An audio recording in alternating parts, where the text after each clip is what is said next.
After decades of marriage to my childhood sweetheart, I only learned the truth when he died. He was in love with my best friend. Every time he'd get close to me, every time he brought me milk, tea, or snacks was just an excuse to bring her a share. He never told a soul how he felt, just watched from the sidelines as she got a boyfriend. The day they shared a passionate kiss, he turned to me with a smile and asked if I wanted to be with him later. We had a daughter and a very happy life. But on his deathbed, he gripped my hand tightly. "Charlotte, if we could do it all over again, could you help me win Isabel over? My biggest regret in this life was missing my chance with her. And marrying you out of spite, what I thought was a mutual love story, was just him settling for second best." I pulled my hand from his, my face a cold mask. I watched his heart monitor. Flat line. "Fine. A new life it is. I'll give you exactly what you want." When I opened my eyes again, the acrid smell of disinfectant still lingered in my nose. But the scene around me had completely changed. I was no longer in a hospital, waiting for a doctor to sign a death certificate. I was at my high school desk, just waking up from a nap. A heavy weight slammed onto my left shoulder. Someone had slapped my back hard. I instinctively turned to see my childhood sweetheart, Asher, his eyes crinkling with a smile. "What are you zoning out for? Class is about to start. Didn't you sleep well last night? I got you some coffee." With that, a loud thump code from my desk.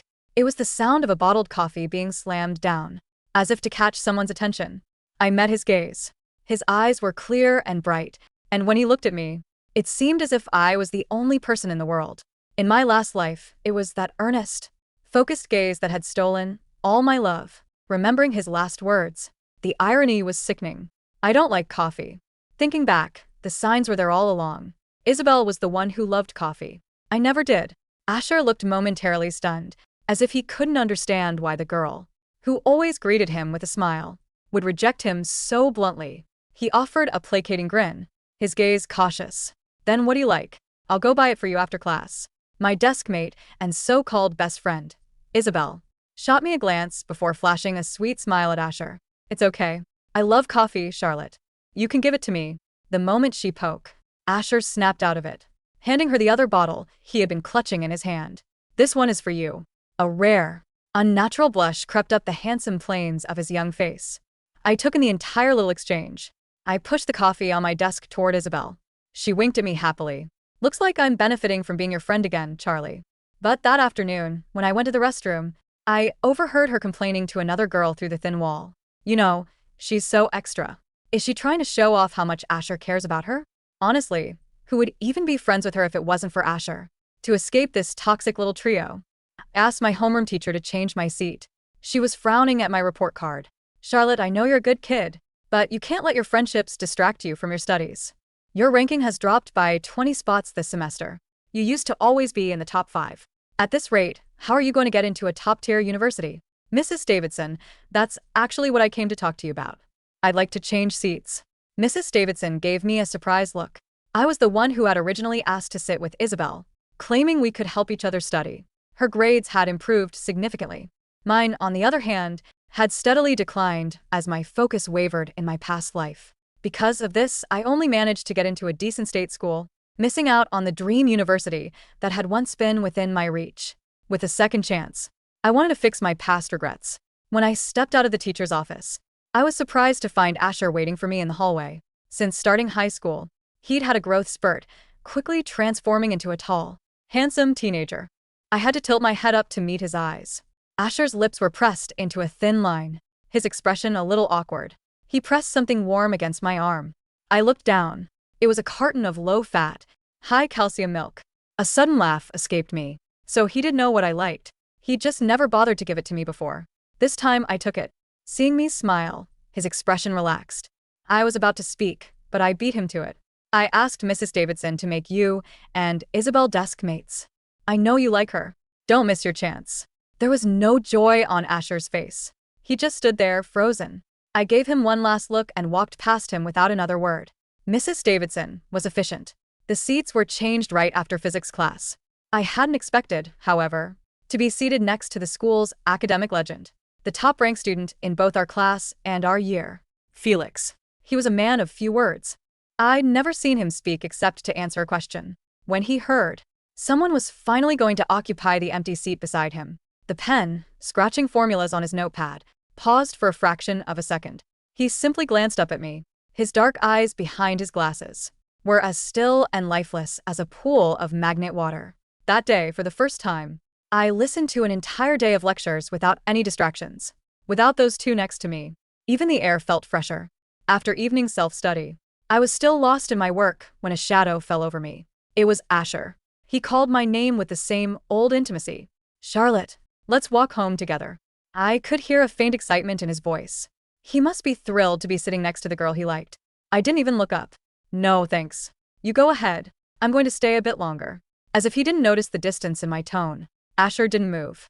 He blocked a light from above, leaning his hands on my desk. His voice was still warm. "A little extra studying isn't going to make a huge difference. It's better to go home early for safety. If I leave first, who's going to walk you home?" He leaned in closer, the warmth of his body radiating through the air. I looked up and met his smiling eyes. At his backpack, slung over one shoulder, looking as effortlessly confident as ever, as if he was certain I would agree. Over his shoulder, I saw Isabel's face twisted in a grimace. She had been glaring daggers at me, but froze when she realized I was looking at her. She quickly forced her expression into a strained, unconvincing smile. My lips curved into what must have been a wicked grin. "You don't need to worry about that. Don't you like Isabel? Just walk her home. And please move. You're blocking my light." The color drained from Asher's face. Fingers gripping the edge of my desk turned white from the pressure. His breathing grew shallow. His eyelashes fluttered. Called out. He flew into a rage. His voice shot up. "Charlotte, are you still mad about the coffee? That's no reason to spread rumors. Who said I like Isabel?" The hallway was bustling with students. Curious eyes darted between us. After a tense few seconds, my new desk mate spoke, his voice cutting through the ten. "Attention, Asher. Nobody cares who you like. You're being loud, and it's annoying." His voice was like shards of ice. The air froze. Someone snickered. A ripple of whispers spread through the crowd. As the reality of the situation dawned on him, Asher belatedly reached out to steady a switch. Being Isabel. Before leaving, he shot me a deep, meaningful look. Then, in front of half the class, he took her wrist and strode away. After that day, our trio was officially broken. Asher brought breakfast, coffee, and snacks only for her. They walked to school and back home together. They no longer needed me as a buffer relationship. Progressed rapidly, growing more intimate by the day. To avoid them, I started waking up earlier and staying up later, maximizing my study time. Finally, in the final exams of our junior year, I clawed my way back to 5th in the class and 20th in our year. Holding the report card, a sense of stability washed over me. The feeling of finally taking control of my own destiny. My eyes traveled up the list, stopping at the very top line. The academic God always admired, never surpassed. Felix's name was as solid as a mountain. He had no weak subjects, and he almost never lost points on objective questions. It was like a precision computer. No emotions, no errors. I glanced at my own pathetic physics score and felt a sudden urge to ask for his help. I turned to look at him, but his gaze was fixed on the window, as if he were daydreaming. I followed his line of sight and saw the orange sunset bleeding into the clouds, dancing my stare. He gave me an indifferent glance. Yes, it was a question, but his tone was flat, like a statement. "Could you help me with some science problems?" His eyes fell to the test paper on my desk. "You're getting giveaway questions wrong. Do you think me teaching you will make a difference?" There was no disdain in his voice, no mockery. It was as if he were simply stating a fact. But he still took my paper and, with a pencil, began showing me how to substitute the formulas. His explanations were concise, but easy to understand. His calm tone was like the setting sun outside the window, creating an illusion of peace. When he finished, he handed the paper back to me. As I took it, he suddenly looked at me, his dark eyes bottomless. "You've improved a lot. Now that your grades are back up, don't let them fall again." I was stunned for a moment, then nodded firmly. In this life, I would not be caught in their little love game. And I would never, ever fall behind again. That night a sudden rain began to fall from a cloudless sky. Felix didn't have an umbrella, but I did, so I offered to walk him to the bus stop. He looked at me for a few seconds. "My ride is here. I can give you a lift." His tone was even still carrying that distant coldness, but I was starting to think. He wasn't as unapproachable as everyone said. He was tall, and holding the umbrella over him was a strange. Seeing me struggle to raise my arm, his long fingers closed around the handle. "I'll hold it. The umbrella wasn't big. We walked shoulder to shoulder in silence, but I could feel it was tilted in my direction. Charlotte.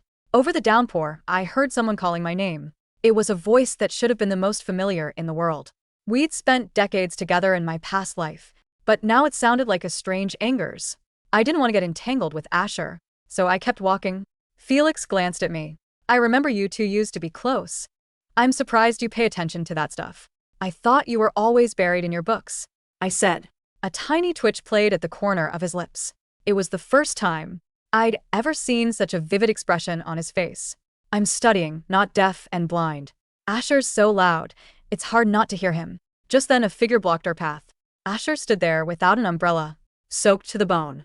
His eyes were barely open, the rims red, but he stared at me with a stubborn intensity. I don't have an umbrella either. Why are you walking him, and not me? Have the months you've been death mates meant more than all the years we've known each other? For months, he had been completely absorbed in his burgeoning romance with Isabel. Every time he saw me, he would look away as if I were a stranger. What right did he have to question me now? I looked at him calmly. Do you really think I don't know why you started hanging around me in the first place? He froze for a second, seemingly lost in thought.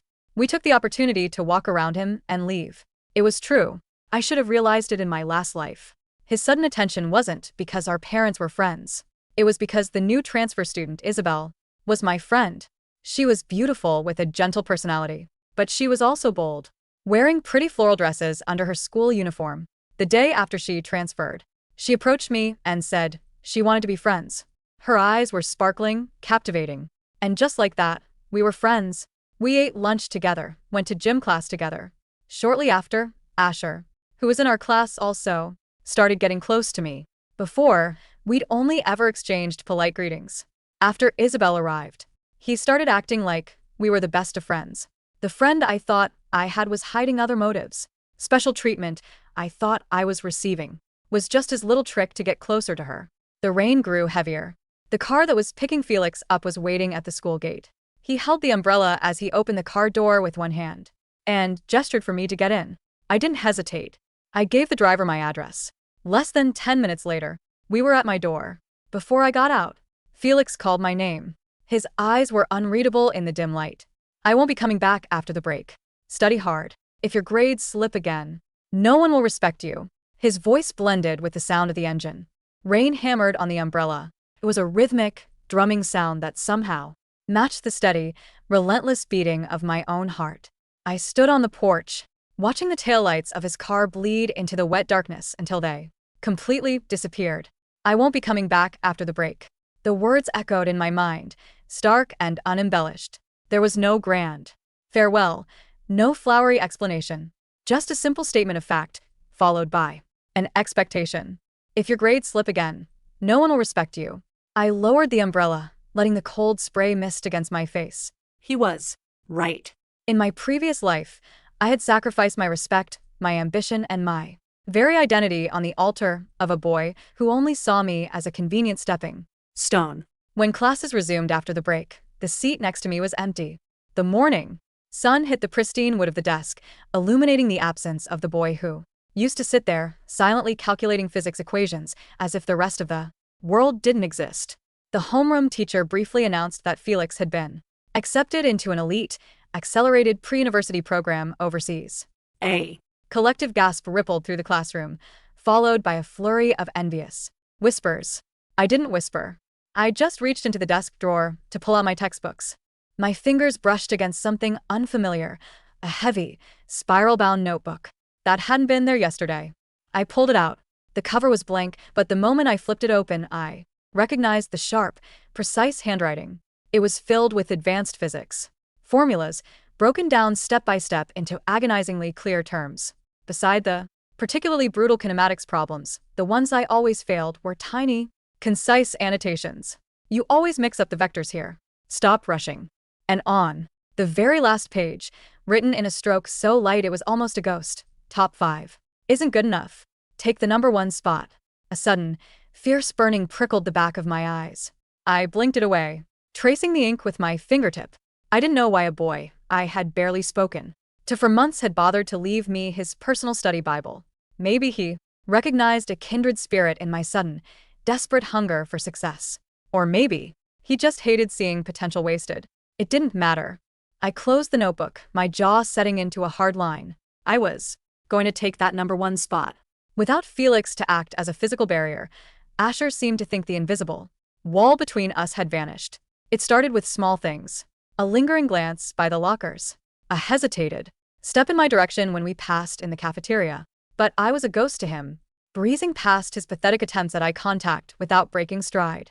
My life became a meticulously curated schedule of textbooks, mock exams, and practice papers. I was the first to arrive at school and the last to leave the library. As my grades soared, Asher and Isabel's fairy tale began to rot. It happened predictably. In my past life, I had been the glue that held their idealized version of themselves together. I lent Isabel my notes so she wouldn't fail. I covered for Asher when he skipped cram school to take her to the movies. I absorbed Isabel's endless complaints about Asher being insensitive, and I bought Asher the little gifts that Isabel forgot to get him for his birthday. I was their shock absorber. Now, they were crashing into each other at full speed. One bleak Tuesday in November, I was sitting in the library, working through one of Felix's calculus proofs, when a shadow fell over my desk. Charlotte. I didn't look up. If you're here to ask to borrow my history notes, the answer is no. I don't care about the notes. Asher's voice was tight, frayed at the edges. I finally raised my head. He looked awful. The bright, golden boy aura he used to carry with such effortless grace was gone. There were dark circles under his eyes, and his uniform was rumpled. What do you want, Asher? I asked, my voice as flat as a dial tone. Isabel and I had a fight, he blurted out, leaning his hands on the desk, invading my space just like he had months ago. She's different. Charlotte. She expects me to pay for everything. She threw a fit yesterday because I wouldn't buy her this ridiculous necklace, and then she accused me of not caring about her. Why didn't you ever tell me she was like this? I stared at him, letting the absolute absurdity of his question hang in the suffocating silence of the library. Why didn't I tell you? I repeated softly, carefully capping my pen. Asher, are you actually out of your mind? You pursued her. You used me to get to her. You brought me coffee just so you had an excuse to bring her one. You made your bed, and now you're mad that the sheets are dirty. He flinched as if I had slapped him. I didn't use you. We were best friends. We were never friends, I said, the truth of my past life bleeding into my current words. Friends don't treat each other like collateral damage. You got the girl of your dreams. Go be happy with her and leave me alone. Charlotte, please, he reached out, his fingers grazing my wrist. I miss how things used to be. I miss us. Let's just go back. I'll break up with her. I think I made a mistake. I looked down at his hand on my wrist. In another lifetime, a confession like this would have sent my heart hammering against my ribs. It would have been the validation I had waited decades for. But sitting here now, I felt nothing but a cold, clinical disgust. I remembered the stench of the hospital room. I remembered the monitor, flatlining. I remembered the absolute certainty in his dying voice. Marrying you. Out of spite. I yanked my arm back so violently my chair scraped loudly against the floor, drawing the glare of the librarian. Do not touch me, I hissed, my voice dropping to a venomous whisper. You didn't make a mistake, Asher. You're just realizing that the fantasy in your head doesn't match reality, and you want to use me as your safety net again. Because I was always so safe, right? Good old Charlotte, always smiling, always waiting. Well, not anymore. I gathered my books, shoving them roughly into my bag. Charlotte, wait. If you ever approach me again, I cut him off, looking him dead in the eye. I will report you to the principal for harassment. Stay away from me. I walked out of the library, leaving him standing there in the dusty, fading afternoon light. I didn't look back. By the end of our senior year, the social hierarchy of our class had completely inverted. I had seized the #1 rank in the school and held onto it with an iron grip. My name was permanently etched at the top of the honor roll bulletin board, right where Felix's used to be. The teachers treated me with a hushed reverence. I had secured a full scholarship to the most prestigious university in the country, the exact school I had sacrificed in my past life to stay close to Asher. Asher and Isabel, meanwhile, had imploded in spectacular fashion. Their toxic dynamic had dragged them both down. Without me to tutor them, their grades plummeted. The final nail in the coffin was when Isabel was caught cheating on The university entrance mock exams. The ensuing scandal broke them apart. Permanently.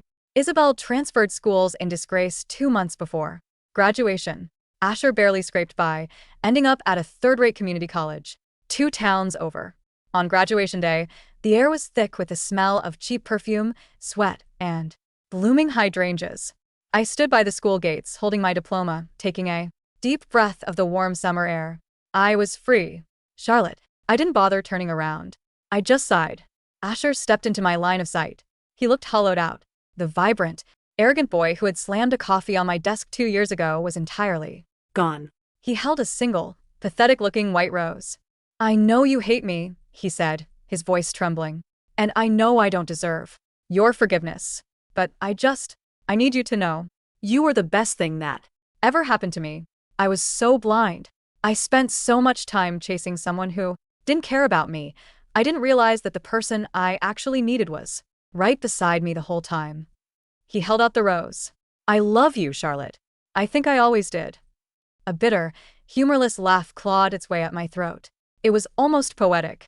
In my past life, he only realized he wanted Isabel on his deathbed. In this life, stripped of his comfort and his prize, he suddenly realized he loved me. He didn't love either of us. He only loved the reflection of himself that we provided. I didn't take the rose. I looked at it, then looked at his desperate, pleading eyes. "You don't love me, Asher," I said, my tone completely conversational, devoid of any anger or malice. "You're just terrified of being alone. You're grieving the future you thought you were entitled to." "That's not true." "It is," I interrupted. "And the saddest part is, even if I gave you a second chance, you'd spend the rest of your life wondering if you missed out on something better. You'd marry me, and you'd still die holding on to a regret." He stared at me, uncomprehending, a chill visibly running down his spine at my choice of words. "Goodbye, Asher," I said. "Have a good life." "I know I will." I turned my back on him for the final time and walked away.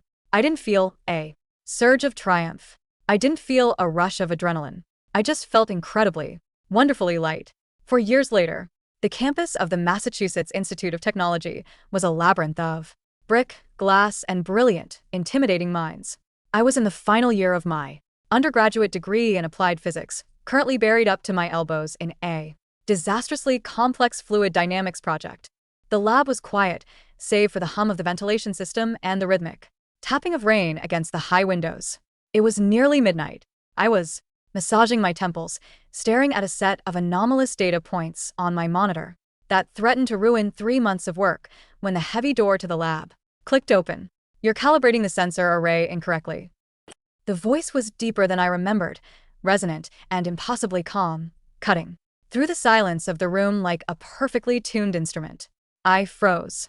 My heart skipped a violent beat. I spun around in my chair. Standing in the doorway was Felix. He had grown taller, the lean angles of his teenage face maturing into striking, sharp jawlines. He wore a dark wool coat, droplets of rain clinging to the shoulders, his glasses framing those same bottomless, intensely observant dark eyes. He looked like a man who owned the room, the building, and perhaps the very air we were breathing. He walked over to my workstation, moving with the quiet grace I had never forgotten. He leaned over my shoulder, bringing with him a faint scent of petrichor and clean cedar. He pointed a long, elegant finger at line 42 of my code. "The thermal noise threshold," he murmured, his voice rumbling right by my ear. "You set it to standard atmospheric pressure.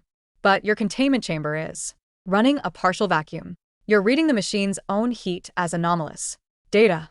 I stared at the screen, then back at him. My brain short-circuited, caught between the sheer embarrassment of missing a basic variable and the overwhelming shock of him standing there. You're supposed to be in Switzerland," I stammered, recalling the last rumor I had heard through the academic grapevine about the genius prodigy who had secured a massive European grant. "I was," he said, straightening up and slipping his hands into his coat pockets. "But the aeronautics lab here made me a better offer for my doctoral research. I transferred in last week." He looked down at me. The corners of his mouth twitched, a microscopic, incredibly rare gesture that I instantly recognized as a smile. "I checked the registry," he said softly. "I saw your name, ranked first in the department. I suppose you actually read my notebook." A genuine, Wide smile broke across my face. I memorized it, actually. Though it seems I still need you to catch my coding errors. Felix held my gaze. The heavy, magnetic silence that used to stretch between our desks in high school descended upon the lab. But this time it wasn't cold. It was crackling, electric, filled with years of unspoken mutual respect. Have you eaten? He asked abruptly. Not since breakfast, I admitted. He checked his watch. There's a diner 3 blocks from here that's still open. Put on your coat, Charlotte. You can fix your data tomorrow. I didn't argue. I saved my work, grabbed my coat, and followed him out into the Massachusetts rain. That night in the neon-lit diner, sitting across from him in a vinyl booth, sharing a plate of terrible fries, the last lingering ghosts of my past life finally evaporated. We talked for hours. He wasn't the emotionless robot the high school had painted him to be. He was dryly funny, deeply cynical about academia, and entirely unfiltered. He told me about Switzerland. I told him about the grueling climb to get to where I was. I always knew you'd make it here, he said suddenly, swirling the black coffee in his mug. How? I asked. Before I asked you for help that day, I was completely mediocre. I was falling behind. Felix looked up, his dark eyes locking onto mine with an intensity that made the breath catch in my throat. You were never mediocre, he said quietly. You were just distracted.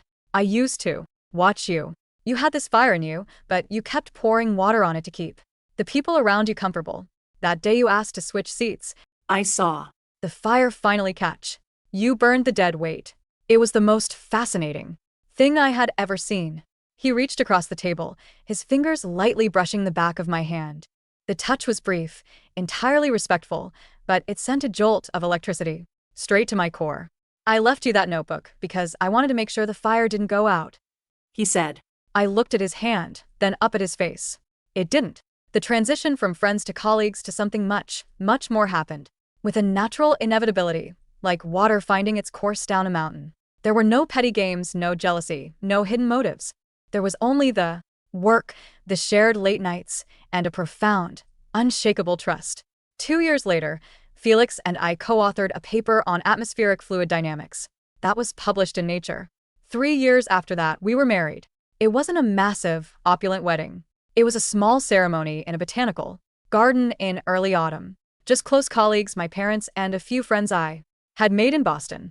Felix looked devastatingly handsome in his dark suit. When he took my hands to say his vows, his grip was warm, firm, and grounding. I don't believe in destiny, he told me, his voice carrying over the rustling leaves. I believe in variables, choices, and physics. But choosing you was the only constant I have ever been absolutely certain of. You are my equal, my partner, and my favorite discovery. Tears blurred my vision. I squeezed his hands, anchoring myself to this man, to this reality. And you are mine, I whispered. A decade later, the sprawling penthouse apartment overlooked the glittering skyline of Seattle. I stood by the floor-to-ceiling windows, holding a glass of wine, watching the ferries cut through the dark waters of Puget Sound. My phone buzzed on the marble counter. It was an email from my publisher. My latest book on applied physics for university students had just hit the bestseller list for academic texts. I smiled, taking a sip of the wine. Behind me, the front door opened, followed by the familiar, heavy thud of a briefcase hitting the console table. I'm home, Felix called out. I turned as he walked into the living room, loosening his tie. He was the head of research at a premier aerospace firm now, but to me, he was still the boy who hated loud noises and gave me his umbrella. He walked over, wrapping an arm around my waist and pressing a kiss to my temple. Congratulations on the book sales. I told you the chapter on thermodynamics was brilliant. You only say that because you helped me edit it, I teased, leaning into his solid warmth. I only edit perfection, he replied dryly, looking out at the city. As we stood there in comfortable silence, my mind inexplicably drifted back to a memory I hadn't touched in years. Just a month prior, I had attended a high school reunion. Felix had been out of the country on a business trip, so I went alone, mostly out of morbid curiosity. I had seen Asher. He looked 10 years older than he actually was. His hairline was receding, his posture defeated. He was working middle management at a logistics company, stuck in a bitter, loveless marriage with a woman he admitted he didn't even like. Isabel had apparently married a wealthy businessman shortly after college, only to divorce him and move abroad. Asher had approached me by the punch bowl, his eyes wide as he took in my tailored designer dress, the expensive wedding band on my finger, and the quiet confidence I now wore like a second skin. He had seen the articles about Felix and me. We were the industry's power couple. Charlotte, he had whispered, looking at me like I was a mirage. You look incredible. Hello, Asher. I had replied, polite but completely detached. I see you and Felix. You really made a life together, he said, his voice laced with a heavy, suffocating regret. I watch your interviews sometimes. You look so happy. I am, I said simply.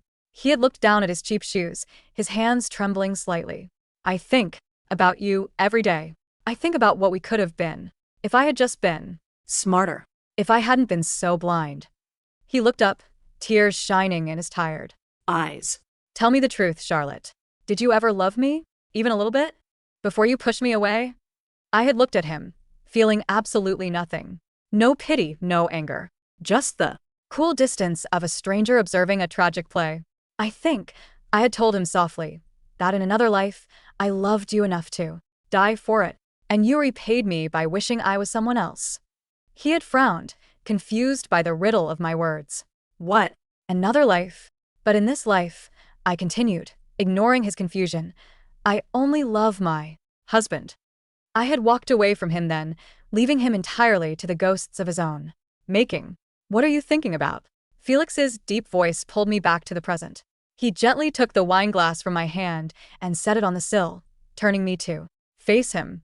Just thinking about how lucky I am, I said, reaching up to trace the line of his jaw. About how glad I am that I woke up that day in high school. Felix smiled, his dark eyes crinkling at the corners. He leaned down, capturing my lips in a slow, deep kiss that still, after all these years, made my pulse race. You didn't just wake up, Charlotte, he murmured against my mouth. You conquered. I rested my head against his chest, listening to the strong, steady rhythm of his heartbeat. It wasn't a flatline. It was the beautiful, undeniable sound of a life truly lived.